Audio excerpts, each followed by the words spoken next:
name's Gabe from iMoves.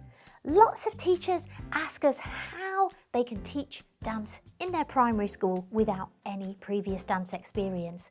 And remember, you don't have to be a dance specialist to teach primary dance.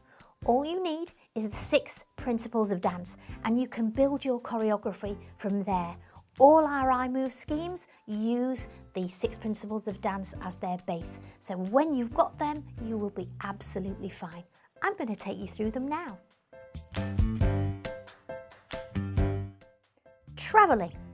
So this is moving from point A to point B, or moving from point A, moving around the room and coming back to point A, as long as you've left the spot and moved around.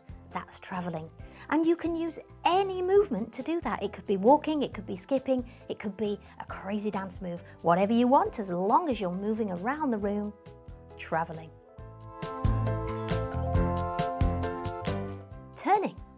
So turning is very simple. It's literally a change of direction. It could be as simple as turning from the front to the side, or it could be keeping going and spinning. As long as there is a directional change, that's turning.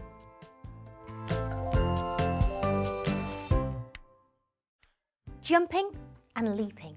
This is all about leaving the ground. So you can do 2 feet, back to 2 feet, 2 feet to 1 foot, 1 foot to 2 feet. Or leaping is 1 foot to 1 foot. As long as you leave the ground at some point, that's your jump or your leap.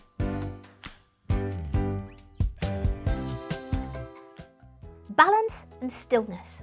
Stillness is like a statue or a photograph, and it could be a really nice way to end your performance with everybody absolutely still and not moving. A really nice picture. Balance is slightly different. Balance is unstable, it's wobbly, and you have to work really hard not to fall over.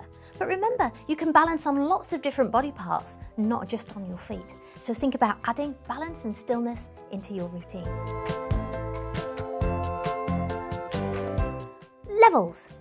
Different levels and moving at different heights can really add to the look of your performance. So you can be high, you can be middle level, you can be low level, you could even be completely down on the floor.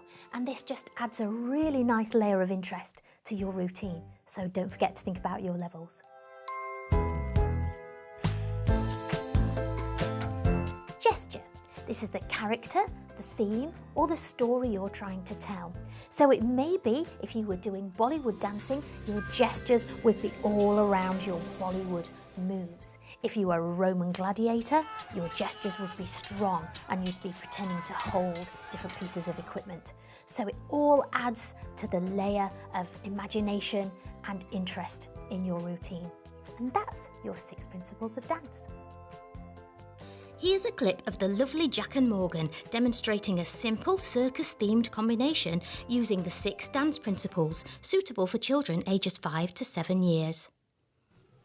So here are Jack and Morgan, and they're standing on their coloured spots. We're getting ready to do their regular beat. They're only little. So here we go, they're clowns, they're moving around their spot, using their levels, pretending to juggle, picking their feet up, having a lovely time being a clown. And we'd probably do 32 to 64 counts of this just to get them into it. And then, here we go, we're having a look at their tightrope walker. So they're just demonstrating the moves that the children might come up with, or you might be demonstrating yourself. Nice and easy. So a little bit of a wobble going on. Tightrope walker. Oh, here they go with their show horses. Lovely. Jumping and leaping. Oh, Jack, yes, lovely little show horse there. Oh, there's the mane. Excellent. And the last one is their strong man. So we're using levels with balance. Lovely. And that's the slow beat as well. That's the slow beat, yeah. So we've used lots of different lovely beats and we've managed to squeeze in the 6 principles. Well done, team. For more support teaching dance, watch our full webinar called Teaching Dance with Confidence.